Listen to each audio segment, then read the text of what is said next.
आप सब लोगों को मेरा नमस्कार है और पुष्यमित्र जी और अरविंद जी आप सबको आपका स्वागत है इस सत्र में।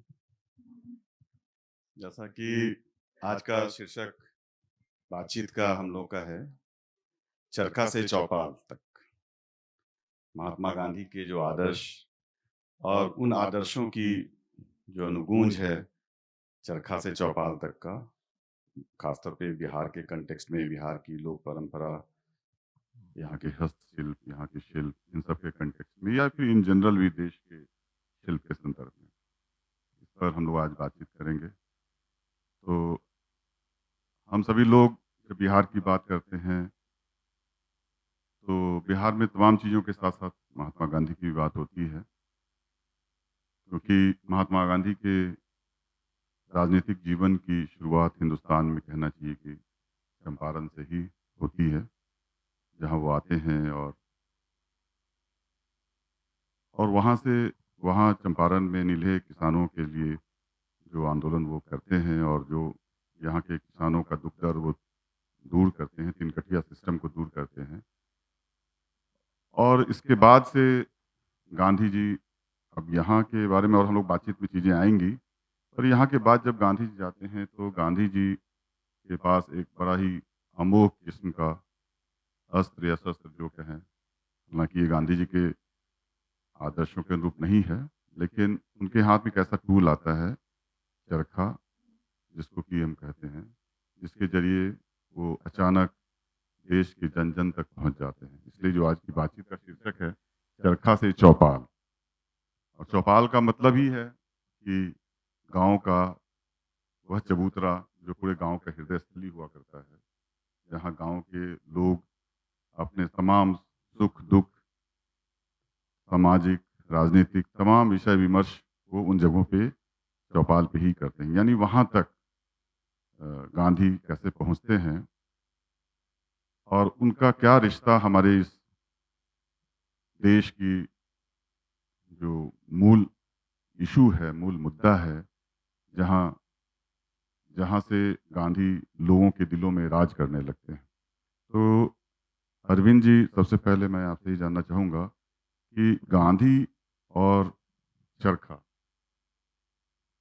ये दोस्ती कैसे शुरू हुई?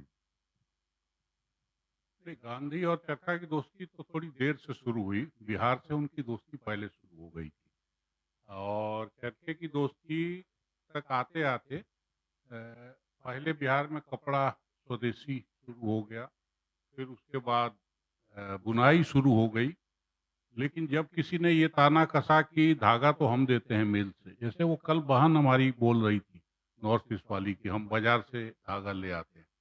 तो बाज़ार से धागा ले आना एक तरह का की निर्भरता है।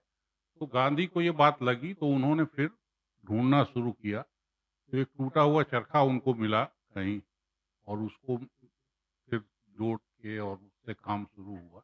तो चरखे का रिश्ता थोड़ा गांधी से बाद से बना। गांधी उसके पहले से इस लाइन पर चल पड़े थे और जब चंपारण आए थे गांधी, बिहार आए थे पहली दफ़े 17 में, तब कहीं चरखा भी नहीं था और तब ढंग से भी बुनाई भी नहीं हुई थी। लेकिन बिहार से उनका जुड़ाव इतना ज़बरदस्त उस समय से ही हुआ है, जबकि उस समय तक बिहार में एक भी फुल टाइमर नहीं था कांग्रेस का और एक भी फुल टाइमर नहीं था गांधी के पास अपना। बिहार उसके पहले कभी नहीं आए थे और कोई बोली नहीं जानते थे, चंपारण नहीं जानते थे। लेकिन उनको लेके एक उत्सुकता बिहार में और चंपारण में पहले से थी, जो पुलिस के रिकॉर्ड में है। और उसके बाद से फिर गांधी का ऐसा जुड़ाव बना कि कहीं भी जिक्र अगर बिहार का आता है, बिहारियों का आता है, चंपारण का आता है, तो लगता है कि उनके दिल के तार छू रहे हैं। वो हर बार जब भी चंपारण का जिक्र आता है, बिहार का, बिहारियों का जिक्र आता है और जो भी बिहार आंदोलन के लोग थे, वो किशोर बाबू हों, राजेंद्र बाबू हों, अनुग्रह बाबू हों, हर किसी से उनका रिश्ता, राजकुमार शुक्ल हों, हर किसी से उनका रिश्ता उसी किस्म का बना और वो जीवन भर चला। और मैं ये मानता हूँ कि मामला एक तरफ़ा नहीं है। कोई गांधी ने यहाँ से रिश्ता बनाया हो ऐसा नहीं है। इन लोगों ने उनसे रिश्ता बनाया और जितना गांधी ने दिया, उतना बिहार ने भी उनको दिया, उससे ज़्यादा दिया। बल्कि गांधी को ये अपेक्षा बार-बार रहती थी कि बिहार जैसा होना चाहिए और राज्यों का। हर आंदोलन में जब वो रिपोर्टिंग करते हैं और उसकी समीक्षा करते हैं, तो हर बार वो ये नतीजे पे आते हैं कि बिहार जैसा और राज्य नहीं हुआ। वो 30 में भी हुआ, वो 42 में भी हुआ है। और सबसे बड़ी शिकायत तो गांधी की ये रहती थी कि 1.25 करोड़ मेंबरी है कांग्रेस की और गिरफ्तार होने वाले आमतौर पे 1 लाख पे जाके क्यों रुक जा रहे हैं। अगर 1.25 करोड़ मेंबरी है, तो गिरफ्तारी बढ़नी चाहिए। बिहार उस मामले में भी स्पेशल था, तो इसलिए बिहार में फिर हम पाते हैं कि सिर्फ गांधी का ही नहीं है, बिहार में राजनीतिक आंदोलनों की जो बड़ी लंबी परंपरा है, जो ट्रेडिशन जिससे जुड़ा हुआ, वो चरखा और चौपाल तक का ही मामला नहीं है।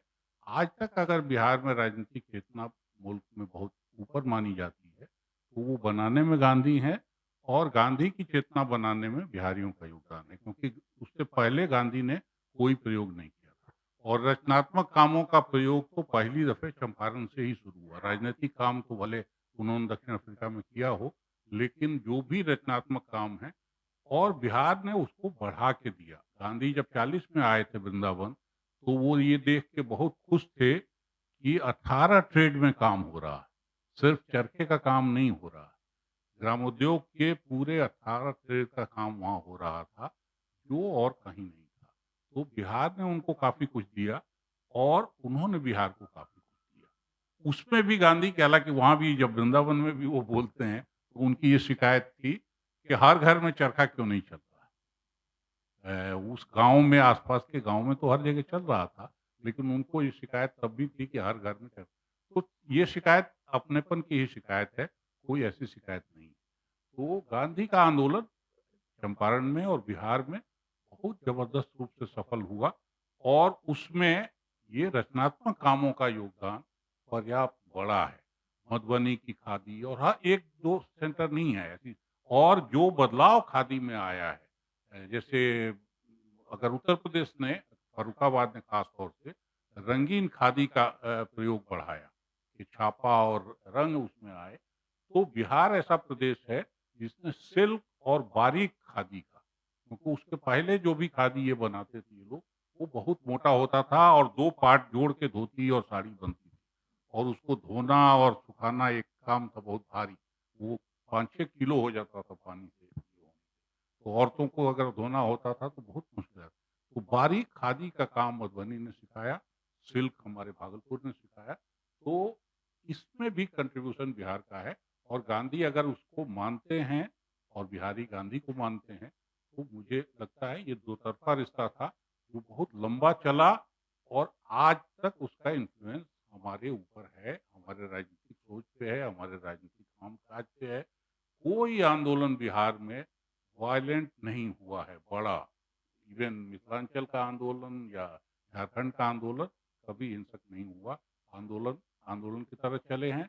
फिर ये भी हुआ है बिहार में कि किसी भी आंदोलन में मुझे लगता है सिर्फ राजनीतिक मुद्दे नहीं रहे हैं। हर मुद्दे को एक व्यापक आयाम दिया गया। तो ये गांधी की परंपराएँ हैं, जिसको गांधी ने अपने आंदोलन से, चरखे से और इससे फैलाया था और इसके पीछे बहुत मेहनत की थी।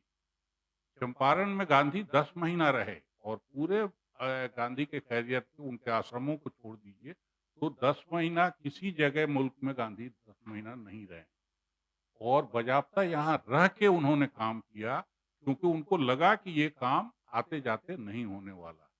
तो यहाँ टिके हैं, यहाँ की चीज़ों को समझा है, यहाँ के उस समय खादी का काम से ज़्यादा महत्वपूर्ण काम चंपारण में हुआ, स्वास्थ्य का काम।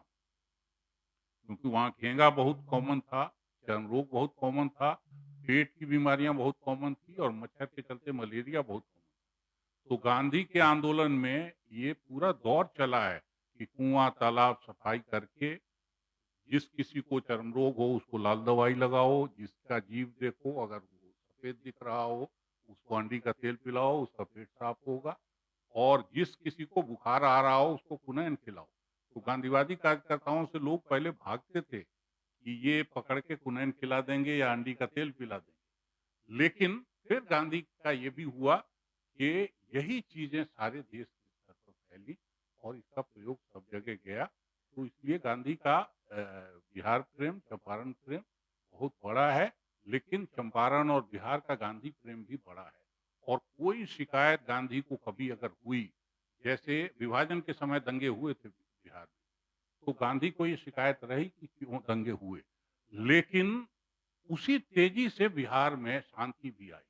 जैसे गांधी ने इस बात को याद दिलाया कि ये गलती बिहार में नहीं होनी चाहिए, वैसे मुंगेर में सबसे बड़ा जो दंगाई था, मेरे ख्याल सबसे बड़ा शांति का सैनिक, तो इसलिए गांधी को ये अपेक्षा रही और बिहार ने उसको पूरा। एक बात और हम लोग आपसे जानना चाहेंगे कि जो कटाई का जो मामला है सूत की और कपड़े का टेक्सटाइल का जो मसला है, तो हमारा हिंदुस्तान तो शुरू से ही प्राचीन काल से ही जाना जाता रहा, मतलब हैंडलूम के लिए या लूम जो अब घर घर में कटाई होती थी। लेकिन फिर भी हम लोगों ने गांधी से चरखे को जिस तरह से हम लोग जोड़कर देखते हैं, क्योंकि गांधी जी के आने के बाद पूरे हिंदुस्तान में चरखे का आंदोलन चलता है, तो इसकी आवश्यकता क्यों पड़ी और गांधी ने इसको अस्त्र के रूप में, एक टूल के रूप में क्यों चुना, जिससे कि सारे लोगों को जोड़ा जा सके और गांधी जन जन तक पहुंच सके। नहीं, ये जोड़ने वाली बात भी है, लोगों को जोड़ा, खास तौर से औरतों को, और औरतों से भी ज़्यादा पार्ट टाइम काम, कि आप खेती का काम कर रहे हैं, बीच में चरखा चला लीजिए जब वक़्त हो। वो होशियारी तो थी, लेकिन ये आर्थिक टूल भी था और इससे लोगों को कमाई हुई, खाली समय में कुछ न कुछ कमाई शुरू हुई। फिर उससे भी ज़्यादा इससे मुल्क एक हुआ। माने आप चरखे की बात सुनने लगिए, तो यहाँ तक आती है, अभी भी हमारे चंपारण में एक सज्जन हैं, जिनको लगता है कि जब चरखा चलता है, तो उससे एक संगीत आता है। वो नशा लोगों को पैदा किया और इस नशे से कई बार हम इतिहास पढ़ते हुए ये कहते हैं कि इतिहास एक धारा में चलता, पीछे वापस नहीं लाया जा सकता इतिहास को या समय को। गांधी ने चरखे के माध्यम से ये साबित किया कि नहीं, अगर आप में दम हो तो आप इतिहास को भी पीछे ले आके और उसकी गलतियों को करेक्ट कर सकते हैं। अंग्रेजों ने सबसे पहले मुल्क में जो बर्बादी किया वो हैंडलूम और चरखा और करघा ही पे सबसे पहला अटैक हुआ, तो उसको नष्ट किया था। और गांधी ने मैनचेस्टर की सबसे मॉडर्न मिलों को चरखे के माध्यम से पीट और जाके मैनचेस्टर के मजदूरों को समझाया कि भैया तुम्हारी जो हालत है खराब हो रही है, उससे ज़्यादा कई गुना हमारे यहाँ हालत खराब हुई थी और हमारे लोग मरे हैं, भुखमरी हुई है, तबाही हुई है। तो इसलिए आप थोड़ा धीरज रखिए, आपका काम चल जा रहा है, हमारे यहाँ नहीं। तो चरखे को सिर्फ एक उन्होंने कोई ऐसा टूल नहीं बनाया, उन्होंने उससे एक पूरी राजनीतिक सांस्कृतिक लड़ाई भी लड़ी और मुल्क को उससे जगाया। और चरखे का स्वरूप खुद गांधी बार-बार सीखते हैं। जैसा मैंने कहा कि चरखा ही उनको मालूम नहीं था, लेकिन वो उन्होंने पढ़ा था, हिंद स्वराज में उसका ज़िक्र है, लेकिन उनको मालूम नहीं था। लेकिन चरखे के बारे में जैसे जब कृपलानी वगैरह काम करते हैं, तो वो कहते हैं कि बड़ा फीका हो रहा है खादी, इसमें रंग नहीं होगा, तो इसको पहनना थोड़ा मुश्किल होगा, खास तौर से लड़कियों और औरतों के लिए। तो वो कहते हैं कि हाँ, रंग ले आओ, लेकिन रंग उसी तरीके से होना। जब वो बंगाल में घूमते हैं और मधुबनी की खादी देखते हैं, तब उनको भरोसा होता है कि हाँ, इतनी बुनाई बारीक हो सकती है। बंगाल में घूमते हुए तो उनको लगता है बार-बार। तो इसलिए गांधी भी खादी में सीखते हैं। सिल्क और ऊन उसमें आना चाहिए, क्योंकि सिल्क और ऊन भी उसी बुनाई का हिस्सा है। तो ऊन की बुनाई और सिल्क की बुनाई बाद में आई है, शुरू में नहीं आई। तो गांधी भी सीखते हैं, मुल्क भी सीखता है, लेकिन इस सीखने के प्रोसेस में उन्होंने सारे अंग्रेजी हुकूमत को और सारी दुनिया को बता दिया कि नहीं, ये एक और टूल भी है, जिससे उपनिवेशवाद भी मिटाया जा सकता है, जिससे गुलाम मानसिकता को भी दूर किया जा सकता है, जिससे लोगों को निर्भय बनाया जा सकता है। खादी पहनने वाला, अब ये कहानियां हैं बहुत, कि कोई औरत जेल जा रही है, तो उसने अपने सारे गहने उतार के एक खादी वाले को दे दिया। तो उस खादी वाले ने कहा कि बहन, आप मुझे क्यों दे रही हैं? ये अगर मैं गड़बड़ कर दूं तो? बोला नहीं, तुमने खादी पहना है, कि तुम गांधी के सिपाही हो, तुम गड़बड़ नहीं कर सकते। तो खादी एक सिर्फ ऐसा चरखा उपकरण नहीं है, वो पूरा संस्कार उसने दिया। और हम सब लोग, आप तो छोटी उम्र के हैं, हमारी उम्र के सब लोग 60 के दशक में, 70 के दशक में नेताओं से बहुत नाराज रहते थे, खादी टोपी वाले।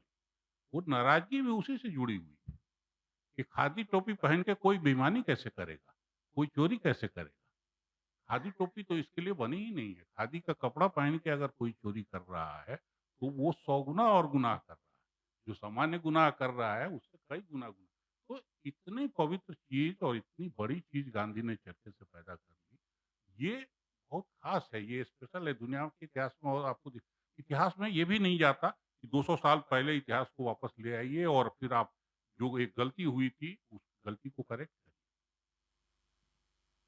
हाँ, पुष्यमित्र जी, कुछ साल पहले की एक 2 घटनाएँ मैं सुनाता हूँ कि एक बार जब मैं मुज़फ्फ़रपुर गया भुसरा गाँव में, तो हम लोग जानते हैं कि वहाँ सुजनी का काम हमारे कारीगर करते हैं, जो आर्टिस्ट हैं। और उसी तरह से यहीं बिहार शरीफ में 55 बीघा में कपिल जी रहते थे। और अ, वो 52 बूटी का काम। तो इन दोनों जगहों पे कुछ वर्ष पहले जब मैं गया और उनसे बातचीत की, तो मालूम हुआ कि वहाँ जो वो लोग धागा इस्तेमाल करते हैं, तो या तो वो कलकत्ते से मंगाते हैं या फिर विदेश के जो आयातित धागे हैं उसका इस्तेमाल करते हैं। तो मैं एक उदाहरण के रूप में इसको सिर्फ रख रहा हूँ कि बिहार के की जो लोक परंपरा है, बिहार के जो लोक शिल्प हैं, हस्तशिल्प हैं, तो उस पर जो गांधी के प्रभाव की हम लोग बात कर रहे हैं कि जो उस वक़्त इतना ज़्यादा था, इतना शक्तिशाली था। और गांधी ने कई मौके पे लोक कलाओं के लिए, हस्तशिल्प के लिए बहुत ज़ोरदार वकालत की, बल्कि पाश्चात्य कलाओं का उन्होंने घोर विरोध भी किया। जो जो कि कहना चाहिए कि टॉल्स्टॉय के प्रभाव में भी ये सारी बातें होती हैं उनके यहाँ। मुल्क राजानंद ने भी इस पे कई जगहों पे लिखा है। तो बिहार के संदर्भ में हम लोग कहें, तो अभी जो बातें मैंने कही, तो उसके संदर्भ में आप कैसे सोचते हैं कि महात्मा गांधी का जो प्रभाव है, आज के कॉन्टेक्स्ट में कैसे? शुक्रिया यहाँ मुझे आमंत्रित करने के लिए। और अ, आप सब लोग बहुत खुशनसीब हैं कि अरविंद सर हमारे साथ हैं और गांधी पर जो इनका अध्ययन है और बहुत रोचक तरीके से बताते हैं, वो आगे भी आपको बताएँगे। बस मैं थोड़ा कनेक्ट करने के लिए आपके सवाल से पहले आप लोगों से बात करना चाहता हूँ, क्योंकि ये अब बार-बार कहा जाता है कि क्या सचमुच हम लोगों को चरखे से ही आज़ादी मिल गई? ये सवाल उठता है और हम लोग को भी अब फिर से समझ में नहीं आता है कि क्या चरखे से कोई देश को आज़ाद करा सकता है। आप लोगों में से कितने लोग मानते हैं कि चरखे से आज़ादी देश को मिल गई होगी, या कितने लोग मानते हैं कि चरखे से ही आज़ादी इस देश को मिल सकती है? कोई है? इस हॉल में 2 लोग हैं जो मानते हैं कि चरखे से आज़ादी मिल सकती है। लेकिन अब मैं बताता हूँ कि क्यों चरखे से आज़ादी मिल सकती है और क्यों चरखे से आज़ादी मिली। हमारा देश जो गुलाम हुआ, तो उसका सबसे बुरा असर जो पड़ा, वो ये कि हमारी पूरी कॉटन इंडस्ट्री तबाह हो गई। जो सूत की इंडस्ट्री थी, हमारे जो बुनकर थे, वो दुनिया का सबसे अच्छा कपड़ा बनाते थे और दुनिया भर में वो कपड़ा जाता था। तो जब अंग्रेज यहाँ व्यवस्थित हो गए, तो उन्होंने पहले ये किया कि चूँकि हमें भारत का कपड़ा खरीदना पड़ता है और हमारा पैसा भारत आता है और इसलिए भारत समृद्ध है। जब यहाँ की कॉटन इंडस्ट्री समृद्ध थी, तो भारत दुनिया के सबसे अमीर देशों में गिना जाता था और बड़ी समृद्धि थी और खूब सारा पैसा था, इसलिए अंग्रेज आए भी।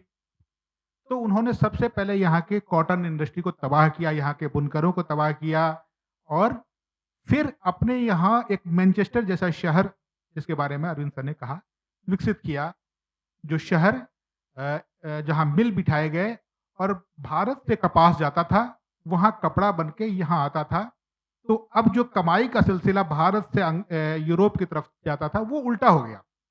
अब यूरोप कपड़ा बना के हमारे पास इंग्लैंड भेजता था और हम उसको खरीदते थे। तो हम लोग विक्रेता से क्रेता बन गए।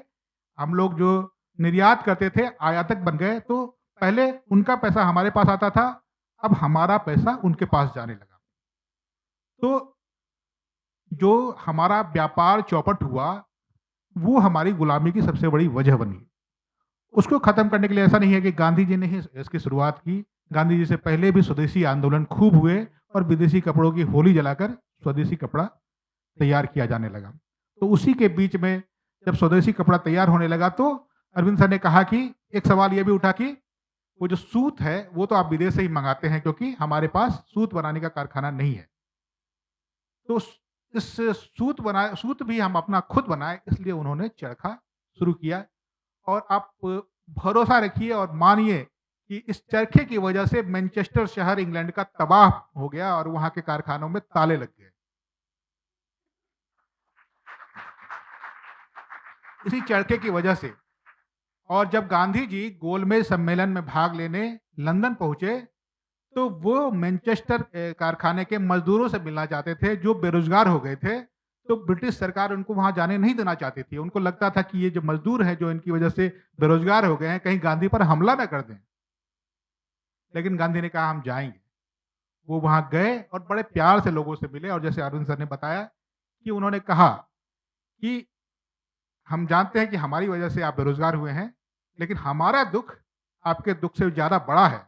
हमारे यहाँ ऐसे लोग हैं जिनके पास आज भी कपड़ा नहीं है, इसलिए मैं एक ही कपड़े में घूम रहा हूँ। जब वो लंदन गए तब भी एक ही कपड़े में गए थे, और तो उसकी तस्वीरें आप सब लोगों ने देखी होगी। तो इस तरह से चरखे की वजह से उन्होंने अंग्रेज की इकोनॉमी को कमज़ोर किया, और वो जो कमज़ोर इकोनॉमी थी, इसकी वजह से सेकंड वर्ल्ड वार के बाद और कमज़ोर होती चली गई। तो आखिर परेशान होकर अंग्रेजों ने हमें छोड़ दिया। इसलिए ये कहानी अगर आप सुन लेंगे तो कभी ये नहीं कहेंगे कि चरखे की वजह से हमें आज़ादी नहीं मिली। पहली बात मैं ये कहना चाह रहा हूँ। दूसरा, आपने सवाल किया बिहार का। ये हमारा दुर्भाग्य है कि सिर्फ़ आपने जिन जगहों का नाम मुज़फ्फरपुर और गया का जो नाम लिया, वहाँ ही नहीं, भागलपुर जो सबसे बड़ा रेशम वस्त्र का कारोबार जहाँ होता है, वहाँ भी आज भी जो रेशम का धागा है वो चीन से आता है। हम लोग अपना धागा आज भी तैयार नहीं कर पा रहे हैं। जो चरखा गांधी जी ने दिया था, उस चरखे से वो हम लोग उस तरह से आगे नहीं बढ़ा पाए हैं। जैसा अरविंद सर ने कहा कि वो अपने चरखे में इनोवेशन करते थे, हमने चरखे को उस तरह से इनोवेशन में से नहीं जोड़ा।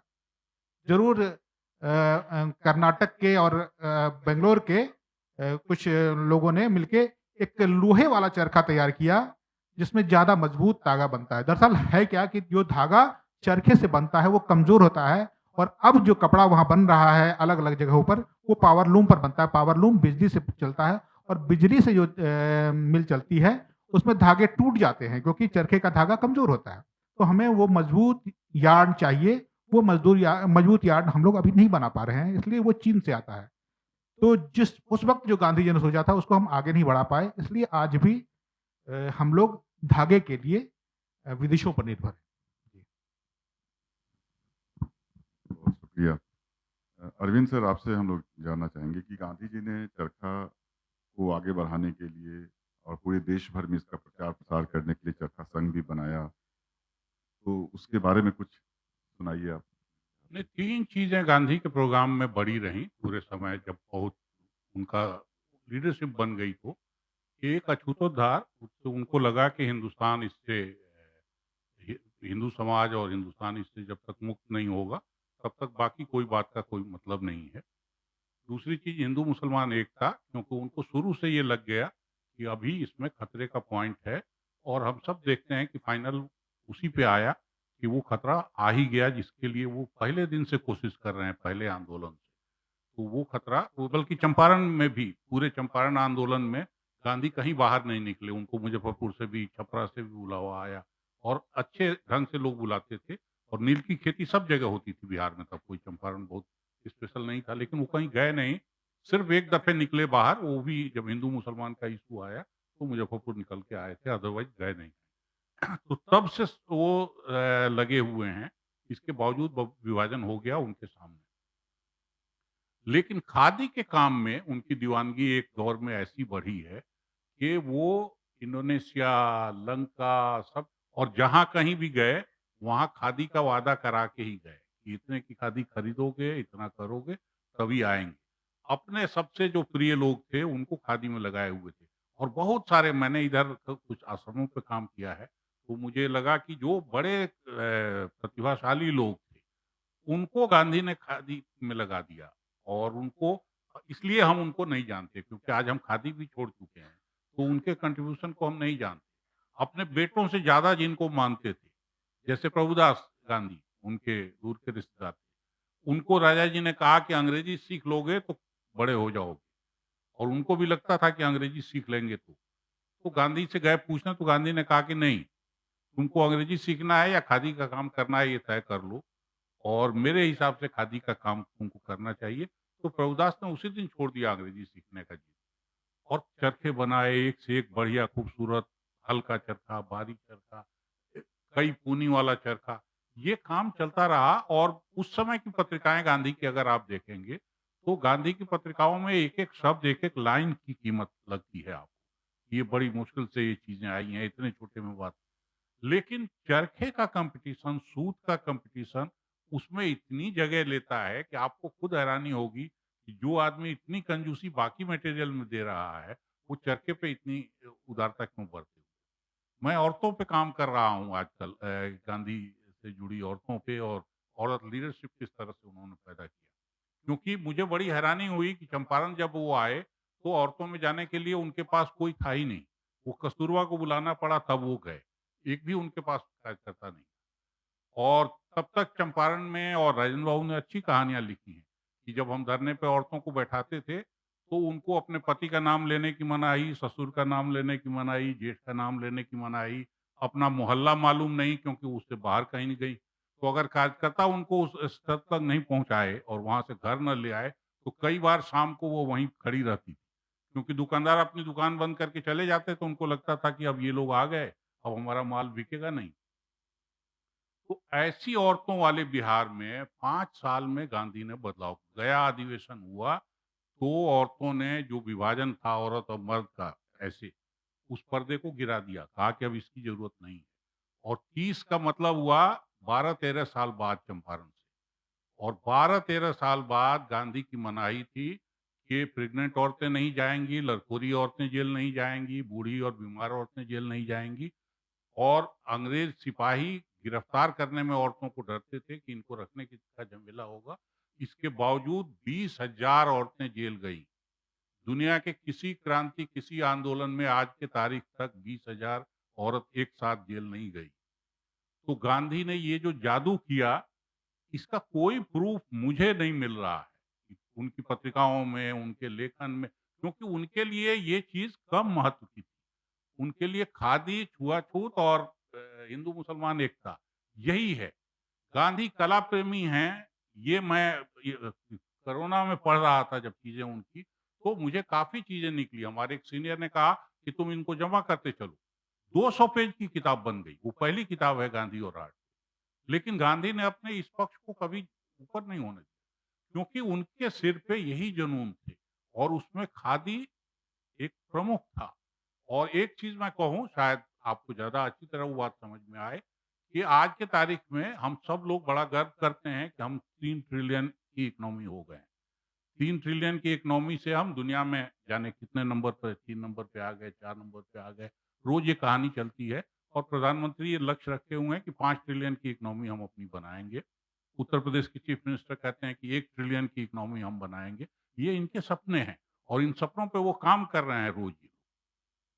अंग्रेज इस देश से एक 145 ट्रिलियन की संपत्ति लेके, 145। अब ये फिगर आप जोड़ के देखिए कि कहाँ 3 ट्रिलियन में हम सीना फुला के चल रहे हैं, और सचमुच हमारी गिनती दुनिया में होने लगी है। 145 ट्रिलियन अगर हमारी संपत्ति गई है यूरोप और इंग्लैंड, तो उन्होंने हमको कैसा दरिद्र और भिखमंगा बनाया। और उस लड़ाई में, उसके पैरेलल की लड़ाई में, गांधी को चरखे ही का सहारा मिला, हमारे राष्ट्रीय आंदोलन को चरखे का सहारा मिला, और उसके सहारे उन्होंने पीट दिया अंग्रेजों को। कोई ये दबी हुई बात नहीं है, ये बड़े मजे से पीट दिया, और उनको यहाँ से विदाई दे दी कि अब आप जाइए, आपकी जरूरत नहीं। तो इतना बड़ा सहारा चरखा था। और चरखे से ऐसी ऐसी परंपराएं बनी हैं, अभी तक भी आप देखेंगे। शायद आपको, जैसे मैं कई दफे दिल्ली जाता हूँ खादी भंडार, तो कोशिश करता हूँ अगर कभी खादी खरीदा भी, तो ओरिजिनल खरीदें, ये हैंडलूम का बुना हुआ ना खरीदें। हालांकि उसमें बहुत ही आजकल मिलावट है, और खास तौर से ये जब से पॉलिथीन, ये पॉलिस्टर आ गया है उसमें रेशे में, तब से और गड़बड़ हो रही है। तो वो दुकानदार पूछते हैं, कि आप बिहार से हैं क्या? अगर ओरिजिनल खादी मैं ढूँढ रहा हूँ, तो वो ये पूछते हैं कि आप बिहार से हैं क्या? कि आप किसी ऐसे परिवार से हैं क्या?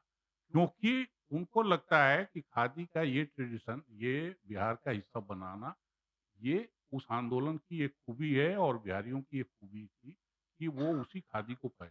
और ये जिद मैंने एक नहीं सैकड़ों लोगों में देखी है कि तकिया का अंदर का कवर भी हो, उसको भी आप खादी में ही रखिए। आप वहाँ भी अगर कोई मिल का, और मेरे घर का खुद का किस्सा हम देखते थे कि वो रुई उसमें से टूट के अगर खादी मोटा उसमें से तो उसमें से ये निकलता रहता था रुई रुई का ये। तो इसलिए उसमें चाहिए एक अगर बढ़िया कवर जो उसको समेट के रखे, तो वो ये मिल का कपड़ा होता। बाबूजी नहीं, वो वहाँ भी नहीं वो होना चाहिए, वो वही खादी होनी चाहिए ओरिजिनल।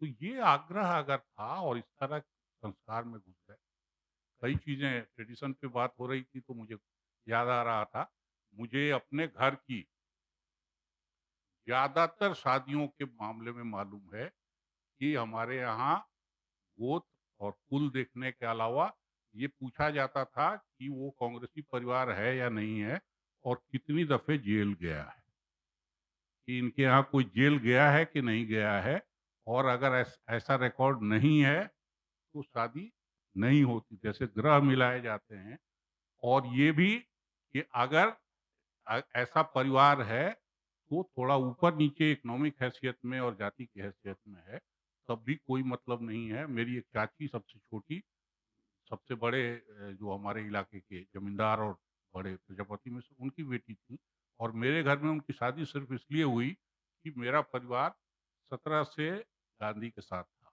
मेरे दादा उन लोगों में थे जो गांधी को रिसीव करने गए थे, जिला स्कूल में पढ़ते थे, और जिन 5 बच्चों को वहाँ से निकाल दिया गया उस समय, उसके बाद से वो लोग उसी में लगे रहे। तो मेरे परिवार का ये रिकॉर्ड था, इसलिए प्रजापति मिश्र की बेटी से शादी हमारे घर में हुई। अब इससे ज़्यादा मुझे लगता है कि कोई समाज गांधी को नहीं अपना सकता था, गांधीवादी तरीकों को नहीं अपना सकता, कि वो यहाँ तक खाने-ओढ़ने, पहनने से लेके शादी तक में उनको ले आया। और गांधी अगर बिहार को लेके इतने ऑब्लाइज रहते थे, और हर चिट्ठी में, बल्कि उन्होंने जो दक्षिण अफ्रीका वाली किताब लिखी है अपनी, उसके शुरू में लिखा है कि मेरे दिमाग में जितनी चीज़ें थी, उतनी चीज़ें सिर्फ़ चंपारण में ही लागू हुईं। बाकी जगह मैंने थोड़ी बहुत बेईमानी भी की है, लेकिन चंपारण में 100% ईमानदारी रखी, और अगर उस तरह के लोग मुझे मिल जाएँ, तो मुल्क को आज़ाद होने में देरी नहीं।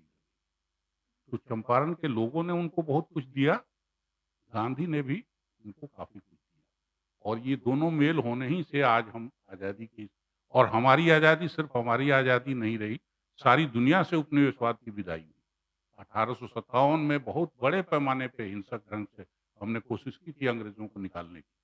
17 चंपारण आया 60 साल बाद उसके, और 17 के बाद सिर्फ 30 साल में गांधी ने हिंदुस्तान से अंग्रेजी सत्ता उखाड़ दी, दुनिया से उखाड़ दी, और सारी दुनिया से उपनिवेशवाद विदा हो गया, हिंसक टकराव बंद हो गया। वर्ल्ड वार 2 के बाद से कोई बड़ा हिंसक टकराव नहीं। तो गांधी की परंपराएं दुनिया अभी मान रही है और दुनिया उसको आगे बढ़ा रही है। हम बिहार के लोगों का मुझे लगता है कि कुछ ज़्यादा ही बड़ी ज़िम्मेवारी हमारे पे है कि हम गांधी की बातों को आगे मैं एक बात आपसे जानना चाहता हूँ कि आपने तो गांधी और कला पे बहुत ही सुंदर सी किताब लिखी है। तो उस गांधी का रिश्ता कलाओं से तो रहा, लेकिन बहुत नहीं रहा, लेकिन थोड़ा बहुत रहा उनका, और उनकी एक समझदारी अपनी रही, जिसमें कि वो पाश्चात्य कला का विरोध करते हैं। पर इसके साथ-साथ जैसे नंदलाल बोस जी को जिस तरह से वो इन्वॉल्व करते हैं, हरिपुरा कांग्रेस में और हरिपुरा पैनल बनाया जाता है। तो और नंदलाल बोस को पूरा का पूरा हस्तशिल्प का पूरा गाँव क्रिएट करने के लिए कहते हैं, और लोक कलाओं से वो कांग्रेस के अधिवेशनों को सजाने की बात करते हैं। तो क्या उनका विज़न था हस्तशिल्प को लेकर के महात्मा गांधी का? ये हम लोग जानना चाहते नहीं, कलाओं को लेके और हस्तशिल्प को लेके भी तब दुनिया में 2 बहस चलती थी। एक तो कला, कला के लिए ही हो, खाली खूबसूरती के लिए हो, बढ़िया छंद लिख दिया आपने, बढ़िया कलर लगा दिया, बढ़िया ये उकेर दी, और दूसरा ये है कि उसकी उपयोगिता है कहीं नहीं जीवन में। तो गांधी उपयोगिता वाले पक्ष थे कि कला हमारे जीवन का हिस्सा है और उसकी तभी उपयोगिता है जब हम कलाओं को उस तरह से बनाएंगे। तो वो ये कहानी असल में उस समय बड़ी भारी चली है बहस। उस बहस का हिस्सा है वो, एक दफ़े में ऐसा नहीं था कि कोई हाँ ना हुआ। लेकिन गांधी, आप कह रहे हैं कि कला नहीं, गांधी की कला बहुत ज़बरदस्त है। गांधी की कला आप में दिखाई दे रही है। आप जो है आईएएस अफ़सर हो के और बंडी पहनना गांधी की ज़रूरत आप इसलिए मानते हैं, पुष्पराज नहीं मानते हैं, आप मान रहे हैं। क्योंकि जो अंग्रेजी सूट, बूट, टाई, जूता जो था, उसके पैरेलल गांधी ने कुर्ता, पैजामा, बंडी, चप्पल एकदम पैरेलल खड़ा कर दिया। गांधी की किसी बिल्डिंग में आपको बदरूप नहीं नज़र आएगा। वो छोटा नज़र आएगा, नेचुरल नज़र आएगा, वो रिसाइकिल वाली चीज़ों से बना हुआ है। लेकिन गांधी के आश्रमों में बदरूपियत नहीं है। गांधी जहाँ बैठते हैं, वो इतनी ही जगह है, लेकिन वो साफ-सुथरी चिकनी जगह है। तो गांधी की कला उपयोगी है और गांधी की कला और एक पैरेलल कला है। वो आप उसको नंदलाल बोस उसके बड़े आप अतिरंजना नंदलाल बोस के एक पेंटिंग में है बापू में, जो बापू के कद से थोड़ी बड़ी। उनका चेहरा थोड़ा ज़्यादा जवान दिखता है, ज़्यादा ताकत दिखती है, क्योंकि वो आंदोलन को बना रहे हैं। तो इसलिए गांधी कला को बहुत गंभीरता से लेते हैं और आप उनको गांधी, मैं तो आश्चर्य, नंदलाल बोस का आप नाम ले रहे हैं, जो सबसे देश में महंगी कलाकार हमारे होश में हुई हैं, वो एम एस सुब्बालक्ष्मी हैं, सबसे बड़ी गायिका। और एम एस सुब्बालक्ष्मी को उन्होंने डांटा एक बार कि गला तो तुमको भगवान ने दिया है, तुम पैसा क्यों मांगती हो गाने के लिए। एम एस सुब्बालक्ष्मी ने उसके बाद किसी से पैसा मांगा नहीं है और पूरे जीवन किराए के घर में रहती थी। और आज के तारीख तक एम एस सुब्बालक्ष्मी के रॉयल्टी का मेजर हिस्सा कस्तूरबा ट्रस्ट को जाता है। तो गांधी का ये इन्फ्लुएंस है अपने कंटेम्पररी लोगों पे, फिल्म वालों पे, आर्ट वालों पे, सब। फिल्म को गांधी पसंद नहीं करते थे और मेरे जैसे पढ़ते-पढ़ते मुझे भी धीरे-धीरे अब ये होने लगा है कि ये देखना चाहिए कि फिल्मों का इन्फ्लुएंस हमारे ऊपर उल्टा पड़ रहा है या सही पड़ रहा है। फिल्मों से बाद में फिल्म वालों की ये शिकायत रही कि गांधी ने फिल्म को आधा-अधूरा ही समझा। लेकिन अब मैं भी मानने लगा हूँ कि फिल्मों का इन्फ्लुएंस जितना क्रिएटिव चीज़ों में अच्छा पड़ता है, मेरे ख्याल उससे जीवन में उससे ज़्यादा। तो गांधी ने जीवन को जिस तरह से जिया और संगीत को, भाई इतना नोआखाली में घूम रहे हैं, सबसे मुश्किल दौर में, और अकेले घूम रहे हैं। एक बाउल गायक आगे-आगे गाता चल रहा है। रात में ज्योतिका राय उनसे मिलने आती है उस कलकत्ता की बिल्डिंग में जहाँ वो रह रहे हैं, दंगे वाले इलाके में रह रहे हैं। तो ज्योतिका राय को कहते हैं कि तू एक गाना हमको भजन गा। अस्पताल में जब उनका ऑपरेशन हुआ और उनकी जान जा रही है, तो उस किस्म के ऑपरेशन को लेकर, वहाँ भी जब वो आते हैं डॉक्टर गिलरत, उनको कहते हैं कि तुम गाना गाओ। तो संगीत से उनको ताकत मिलती है, भजन से, रघुपति राघव रस से ताकत मिलती है, हमको भी ताकत मिलती है, एक समझ बनाने के साथ। तो यही उनकी गांधी की कला है कि वो नहीं, उसकी उपयोगिता है जीवन में। वो सिर्फ इसलिए नहीं है कि बहुत बढ़िया धुन बन गया, बहुत बढ़िया राग है, बहुत बढ़िया चित्र बन गया। उस कला को वो, बल्कि वो नाम लेके उपन्यासों, कई उपन्यासों को उस समय के, जो हालाँकि वो सब उपन्यास अभी चल ही रहे, मेटामॉर्फोसिस को वो लेके बार-बार कहते हैं कि इस किस्म के उपन्यास का कोई मतलब नहीं। तो उस तरह की कला जो सिर्फ कला के लिए है, उसको वो पसंद नहीं करते थे। लेकिन कला उनके जीवन का हिस्सा थे और उन्होंने अपने आंदोलन से वो कला को बना दिया उस तरह। कोई ऐसा भी नहीं है कि अछूता रहा। उनका पूरा आंदोलन एक अलग रंग रूप में चला। हाँ, बहुत-बहुत शुक्रिया अरविंद सर। और हम पुष्यमित्री जी से एक सवाल लेना चाहते हैं बातचीत का कि बिहार के कॉन्टेक्स्ट में अगर हम लोग बात करें, तो जिस तरह से जो हमारा विषय भी है कि लोक परंपराएँ, जो आज जिस रूप में भी जीवित हैं, परंपरा चाहे गायन की हो, मूर्त हो या अमूर्त हो, या काम करने की हो, हस्तशिल्प के कॉन्टेक्स्ट में हो, और इन सब का कहीं न कहीं हम मैनिफेस्टेशन देखते हैं कि अलग-अलग जो हमारे कुटीर उद्योग हैं, छोटे-छोटे उद्योग हैं, जो कि हाथ से काम किए जाते हैं ज़्यादातर, और जिनकी वकालत गांधी जी हमेशा करते रहे। तो उन पर आज की तारीख में अगर हम लोग बात करें वर्तमान संदर्भ में, तो क्या प्रभाव महात्मा गांधी का हम दिखता अ, गांधी जी कोई भी काम अगर करते थे, चाहे वो कला का हो, हस्तशिल्प का हो और दूसरी तमाम चीज़ों का, तो उनके लक्ष्य में हमेशा वो होता था कि क्या इससे लोगों को, ख़ास तौर पर उन लोगों को जो सबसे गरीब हैं, सबसे वंचित हैं, उनको कोई लाभ होगा या नहीं। गांधी जी का जंतर ही है कि वो कहते हैं कि कोई भी काम अगर तुम करो और उस वक़्त तुम्हें कोई कन्फ्यूज़न हो, कोई भ्रम हो, तो सोचो कि अगर मैं ये काम करने जा रहा हूँ, तो क्या इससे जो सबसे वंचित, सबसे गरीब आदमी है, उसका लाभ उससे होगा या नहीं? तो वो जो भी करते रहे, वो उस यही सोच के किए। इसलिए जब उन्होंने शिल्प को ज़्यादा प्राथमिकता दी, क्राफ्ट को ज़्यादा प्राथमिकता दी और कुटीर उद्योग को ज़्यादा प्राथमिकता दी, सिर्फ़ इसलिए कि ताकि आम लोगों को, सबसे वंचित लोगों को भी उसका लाभ हो सके। वो जानते थे कि अगर कोई फैक्ट्री बिठाना हो तो उसमें बहुत सारा पैसा चाहिए और बहुत सारा पैसा गाँव के किसी गरीब आदमी के पास नहीं होगा।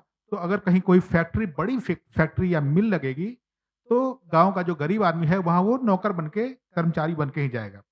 लेकिन अगर कुटीर उद्योग होता है, तो ₹500 ₹1000 लगा के वो अपने घर में काम शुरू कर सकता है। इसलिए उन्होंने इस पूरे स्ट्रक्चर को इस रूप में रखने की कोशिश की।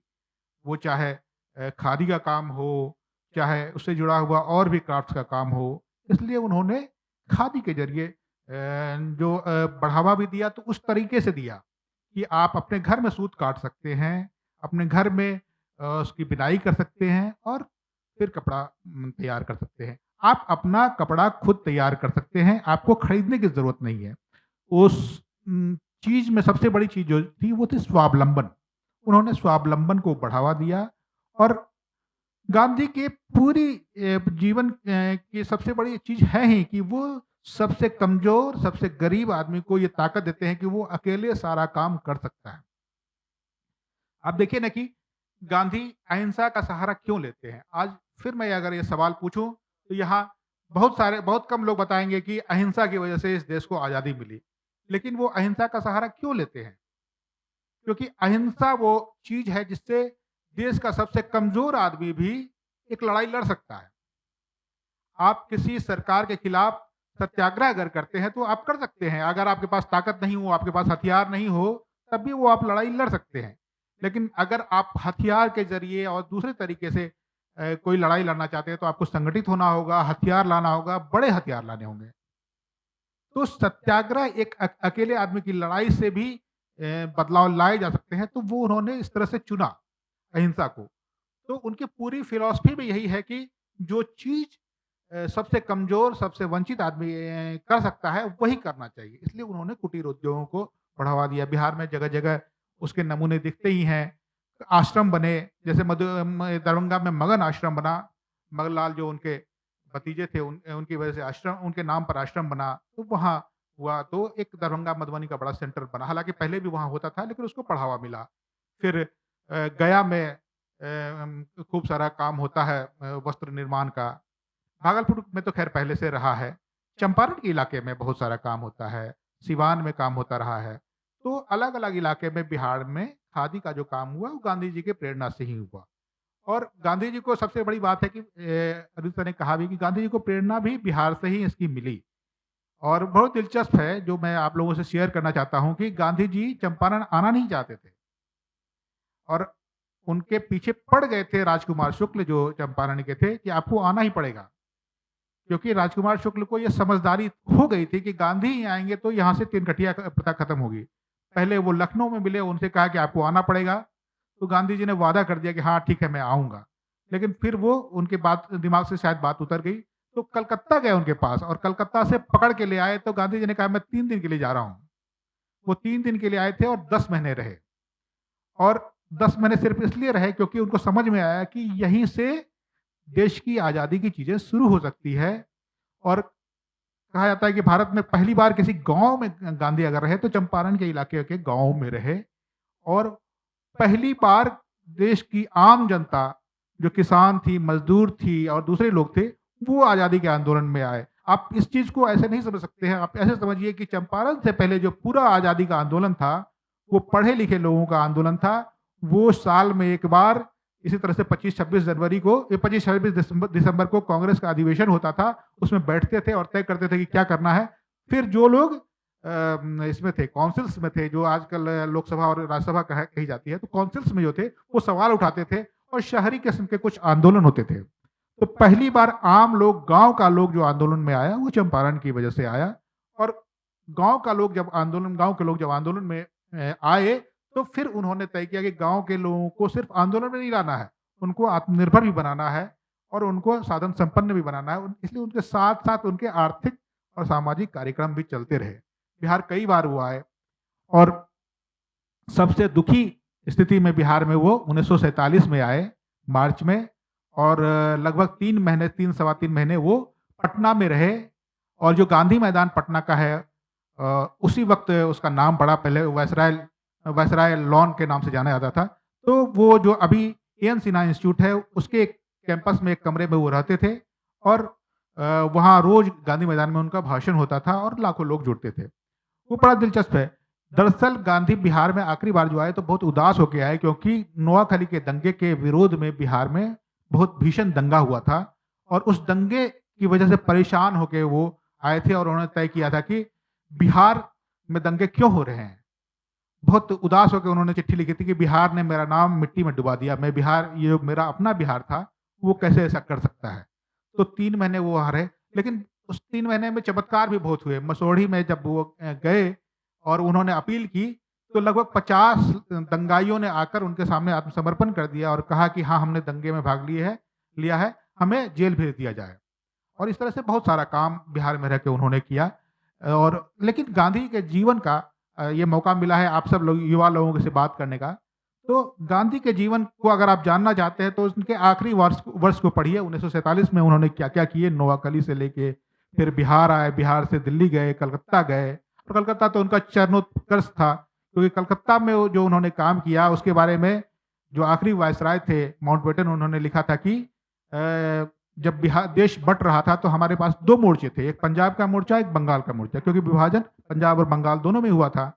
तो पंजाब में हमने 50,000 सिपाहियों की फौज भेजी थी दंगों को रोकने के लिए, लेकिन हम दंगे रोक नहीं पाए और इतनी मौतें हुई उसकी कोई गिनती नहीं है। लेकिन बंगाल के मोर्चे पर हमारा एक अकेला निहत्था आदमी था और उसने कलकत्ता में एक आदमी को मरने नहीं दिया। और पूरे बंगाल में, पूरे कलकत्ता में वो 9 अगस्त को पटना से गए थे कलकत्ता। 9 अगस्त को आखिरी बार पटना में वो आए थे, तो और लोगों से बातचीत भी उनकी हुई थी। तो उन्होंने कहा था लोगों से कि आज़ादी आ रहा है, आज़ादी कोई जश्न मनाने की चीज़ नहीं है, हम लोग इतने अमीर भी नहीं हैं, तुम लोग दिए हुए मत जलाना, चरखा चलाना। तो फिर यहाँ से जब वो कलकत्ता गए तो कलकत्ता में जो उन्होंने काम किया वो अद्भुत है। उन्होंने वो जाने वाले थे नोआखली, उन्हें कलकत्ता के मुसलमानों ने रोक लिया कि आप अगर नहीं गए तो यहाँ हम लोग बच नहीं पाएंगे।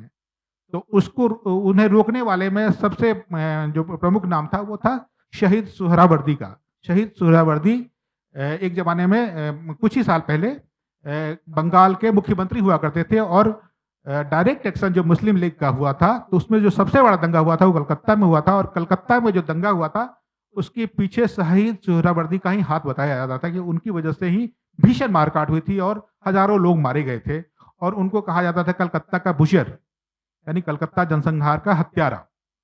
तो उसी शहीद सुहरावर्दी ने गांधी जी को रोका कि आपको कलकत्ता में रुकना होगा। तो लोगों ने कहा कि आप ऐसे आदमी पर भरोसा करते हैं। सरदार पटेल ने भी कहा कि आप कैसे आदमी से पर भरोसा कर रहे हैं, लेकिन उन्होंने कहा कि मैं रुक जाऊंगा एक ही शर्त पर कि अगर मैं यहाँ रुकूंगा तो नोआखली में एक आदमी को नहीं मरना चाहिए। तो वो मान गए, उन्होंने नोआखली मैसेज भेजा और उस शहीद सुहरावर्दी के साथ वो कलकत्ता में एक दंगाग्रस्त इलाके के एक मकान में 1 महीने रहे।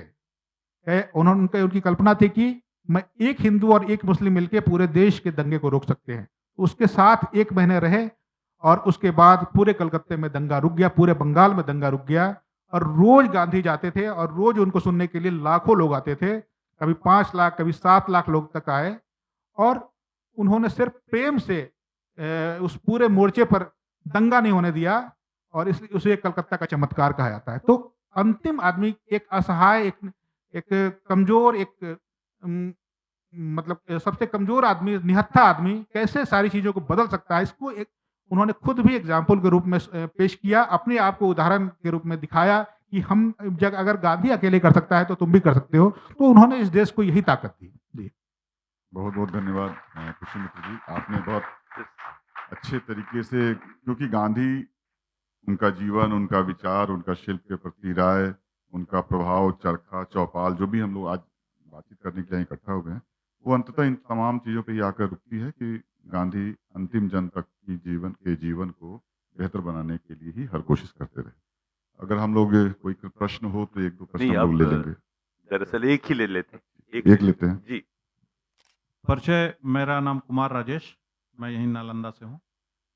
मेरा प्रश्न ये था, कोई भी लोग जवाब दे सकते हैं, कि हम लोग अभी बात कर रहे थे सन 19वीं सदी का, 20वीं सदी का, दक्षिण अफ्रीका से लेकर चंपारण होते हुए, जैसा कि अभी पुष्पमित्र जी ने बताया, 47 दंगे तक। आज 2025 में अगर गांधी होते तो कौन-कौन से बिंदुओं को किस तरह से वो देखते? धन्यवाद। बहुत देखिए, अच्छा मुझे सवाल। असल में ये सवाल थोड़ा ज़्यादा स्वार्थ वाला लगता है और अपनी जिम्मेवारी छोड़ने वाला लगता है। गांधी देवता नहीं थे और कहीं से कुछ ले नहीं आए थे। उन्होंने इसी समाज की ताकतों को, अच्छी ताकतों को ऑर्गेनाइज किया और उससे रिजल्ट लिए, और बुरी ताकतों को उनकी गलती का एहसास करा, कोई सजा नहीं दी, उनको उनकी गलती का एहसास करा के वो बुरे काम से थोड़ा दूर किया। गांधी के बाद हम लोग ये जिम्मा, और गांधी के साथ हजार, जैसे मैंने औरतों का अभी आपको जिक्र किया कि औरतें किस संख्या में और किस तरह से आई, और बल्कि हमारे कई बार ये जो के हमारे दोस्त हैं जो जाति वाला गिनती ज़्यादा रखते हैं, वो कई बार फलानी कमेटी में ये, हमने कहा जरा गांधी का की गिनती कर लो कौन जाति वाला है। 1.25 करोड़ की मेंबरी से उस आदमी ने शुरू किया। जिंदगी लग जाएगी, तुम्हारी जाति नहीं समझ पाओगे, जाति गिन नहीं पाओगे। तो इसलिए गांधी ने इसी समाज के लोगों को खड़ा किया और उसी से, और सब लोग जब मिले हैं, जब औरतें आई हैं, तभी लड़ाई पूरी हुई। जब दलित आए क्या हैं, दलित तो थे, गांधी ने उनको अपने तौर तरीकों पे अपनाया। तो उन सब के मिलने के बाद ही ये स्थिति आई। गांधी जिस दिन से गए हैं, हम अपनी जिम्मेवारी या उनकी से जो हमारे ऊपर जिम्मेवारी आई है उसको हम भूलते गए हैं। तो इसलिए ये हालत आ गई है, और हम ये सवाल पूछ के कि गांधी आज प्रासंगिक हैं कि नहीं है। असल में ये है कि गांधीवाद की प्रासंगिकता हमने ही खत्म की। अपनी जो जिम्मेवारी थी वो खत्म कर दी। गांधी तो अपनी जगह हैं, गांधी की मूर्ति तो मेरे ख्याल दुनिया में सब जगह लग गई। हम ये मानते थे कि अंग्रेजी हुकूमत में सूरज कहीं नहीं डूबता, हर देश, यहाँ एक जगह डूबता है दूसरी जगह। आज गांधी की मूर्तियां दुनिया के इतने देशों में लगी हैं कि वहां सूरज कभी डूब ही नहीं सकता। तो लेकिन मूर्तियां तो लग गई हैं, लेकिन ये जो काम हमारे जिम्मे या हमारे सहारे वो करते थे या हमसे करा लेते थे, वो काम हम लोग भूल गए। वो जब तक नहीं होगा तब तक बहुत ज्यादा रटने का कोई बहुत मतलब नहीं। पुष्पमित्र। छोटा सा जवाब, गांधी अगर होते तो एक ही काम करते, वो करते संवाद का। वो हर किसी से संवाद करते। ये बड़ा दिलचस्प है, एक छोटी सी कहानी मैं बता देता हूँ। जब गांधी की हत्या हो गई और नाथूराम गोडसे पर मुकदमा के बाद तय हो गया कि उनको फांसी दिया जाएगा, तो गांधी जी के पुत्र रामदास गांधी ने एक सरकार के पास चिट्ठी भेजी कि मैं गोडसे से बात करना चाहता हूँ और मुझे बात करने दिया जाए। मैं समझना चाहता हूँ कि उसके मन में ऐसा क्या सवाल आया जिसकी वजह से उन्होंने हत्या की, और मैं उसको समझाना चाहता हूँ कि गांधी की हत्या से उसका मिशन पूरा नहीं हुआ है और उसने जो सोचा था वो नहीं हुआ है, उसको सफलता नहीं मिली है। तो रामदास गांधी के इस प्रस्ताव की कई चिट्ठियां चली, गोडसे के पास भी चिट्ठियां गई, गोडसे ने भी जवाब दिया, लेकिन आखिर में सरदार पटेल ने मना कर दिया, कहा कि ऐसे व्यक्ति को बेवजह महत्व देना ठीक नहीं है। लेकिन मुझे लगता है कि अगर रामदास गांधी और गोडसे के बीच में संवाद हो गया होता और वो सार्वजनिक हो गया होता तो शायद आज इतनी नफरत नहीं होती। तो गांधी आज होते तो सिर्फ संवाद करते। धन्यवाद। बहुत बहुत शुक्रिया अरविंद सर का और पुष्पमित्र जी का। यह बहस तो चलती रहेगी। गांधी और उनसे जुड़े विषय जो हैं वो बिल्कुल विचार की तरह हैं, सारे विचार ही हैं बल्कि कहें। और हम लोग जब भी किसी छोटी बड़ी समस्याओं में घिरते हैं, बार बार गांधी की तरफ लौटते हैं। तो इसलिए ये चर्चा चलती रहेगी, ये चर्चा रुकने वाली नहीं है और ये चर्चा इस कमरे से बाहर भी चलती रही है और चलती रहेगी, उम्मीद है। तो आप दोनों का बहुत-बहुत आभार और बहुत-बहुत शुक्रिया। हम लोग आज की इस बातचीत को एक व्यावहारिक रूप देने के लिए। Thank you.